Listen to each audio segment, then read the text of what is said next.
शुरुआत राजीव रंजन आपके साथ ही कर रही हूं। राजीव, सीधा मैं आपसे समझना चाहूंगी, कल जो बयान आया प्रधानमंत्री का मंगलसूत्र और मुसलमान को लेकर, अब तक तो हम मुद्दों के ही लेकर, विपक्ष के तमाम सवालों को लेकर ही अभी हम चर्चा कर रहे थे कि आखिर मुद्दे क्या गौड़ हो रहे हैं, क्या सत्ता पक्ष के पास मुद्दे नहीं हैं।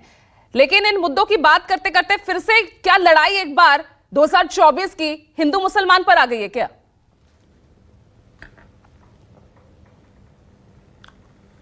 देखिए पूजा, अभी तो पहले चरण का चुनाव हुआ है और चुनाव खत्म होते ही आप बयान देख ही रही हैं। आपने सिर्फ प्रधानमंत्री ने जो बोला उस पर तो चर्चा है ही।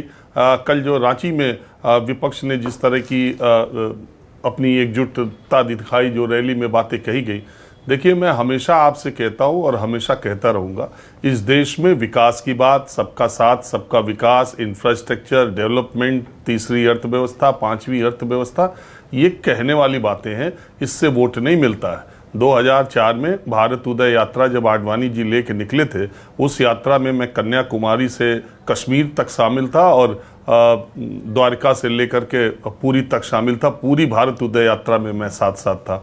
तो मैंने देखा और उस बार भारतीय जनता पार्टी ने इसी तरह विकास और इंडिया शाइनिंग, भारत बदल गया अटल जी के सरकार में 6 साल में, इसी मुद्दे पर चुनाव लड़ा गया। इसीलिए चुनाव भी समय से पहले कराया गया और जब चुनाव के नतीजे आए तो मुझे अभी भी याद है, उस समय भारतीय जनता पार्टी के अध्यक्ष वेंकैया नायडू थे।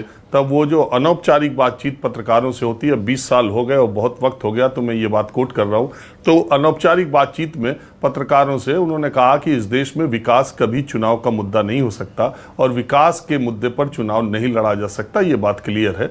और भी कुछ चुनाव परिणाम आए थे उस समय। चंद्रबाबू नायडू ने बहुत अच्छा काम किया था आंध्र प्रदेश में और बुरी तरह हारे थे वो कांग्रेस पार्टी से। तो कई जगह तो ये चर्चा एक भारतीय जनमानस और नेताओं में ये बात काम कर गई कि चुनाव इन मुद्दों पर नहीं लड़ा जाता, चुनाव इन मुद्दों पर नहीं जीता जा सकता, लड़ने की बात अलग है। तो इसी तरह भारतीय जनता पार्टी ने वो जो सारी बातें कही वो अलग है। पहले चरण के मतदान के बाद उन्हें चुनाव को गर्म करने का मौका लगा कि अब आ गया है, तो अब वो शुरू हो गया और ये हमेशा से हुआ है, कोई पहली बात नहीं है। इस बार प्रधानमंत्री कांग्रेस के मैनिफेस्टो को लेकर के ज्यादा बात कर रहे हैं। जिस दिन आया उस दिन मुस्लिम लीग कहा और तमाम मुस्लिमों से जोड़ने, तो वो तो बिना पाकिस्तान, बिना मुसलमान, बिना राम लल्ला के भारतीय जनता पार्टी की कोई जनसभा पूरी हो रही क्या? किसी भी बड़े नेता की आप जनसभा में जाइए तो इन 4-5 चीज़ों के बगैर उनकी जनसभा चुनावी कहीं नहीं पूरी हो रही, चाहे कोई भी नेता हो। तो ये बात तो वो कर रहे हैं और ये उनका प्लैंक है और इसी पर वो चुनाव लड़ते हैं। ये बात अलग है कि देश ने और सोशल मीडिया के दौर में अब लोगों की तर्क शक्ति, अध्ययन क्षमता सब कुछ खत्म हो गया। जो है व्हाट्सएप पे है, फेसबुक पे है और उसी पर जो आ रहा है वही ज्ञान है। नहीं तो कोई भी आदमी वेबसाइट से लेकर कहीं भी अगर कांग्रेस पार्टी का वास्तव में मैनिफेस्टो पढ़ ले तो उसे पता चल जाए कि क्या क्या चीज़ है, कहाँ सोने का बंटवारा हो रहा है, किसका मंगलसूत्र लिया जा रहा है। और एक प्रधानमंत्री, दुनिया के सबसे लोकप्रिय, सबसे मजबूत जनाधार वाले प्रधानमंत्री मंगलसूत्र तक लोकसभा के चुनाव को ले आए हैं, तो जरूर ये उनके रणनीति का हिस्सा है। दूसरी तरफ जो विपक्ष है, जब मैं कहता हूं कि चुनाव धर्म और जाति के अलावा कोई दूसरा मुद्दा नहीं है, अंततः वोटिंग इसी पर होती है। विपक्ष का देखिए,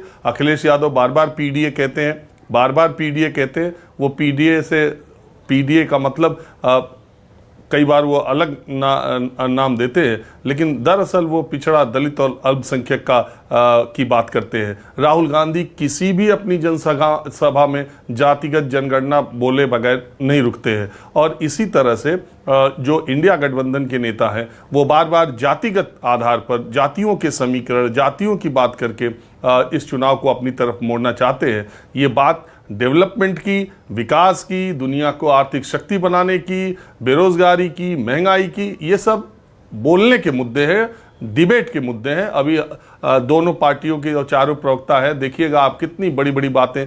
मैं मानता हूं कि इंफ्रास्ट्रक्चर डेवलपमेंट लगातार देश में हो रहा है, इस सरकार में भी अच्छा हुआ है, तो आप केवल उसी पर चुनाव नहीं जीत सकते, आपको धर्म लाना ही पड़ेगा। राम लल्ला पर इतनी मेहनत हुई है तो चुनाव में उनका इस्तेमाल करना ही पड़ेगा। और इसीलिए एक तरफ धर्म है, दूसरी तरफ जाति है।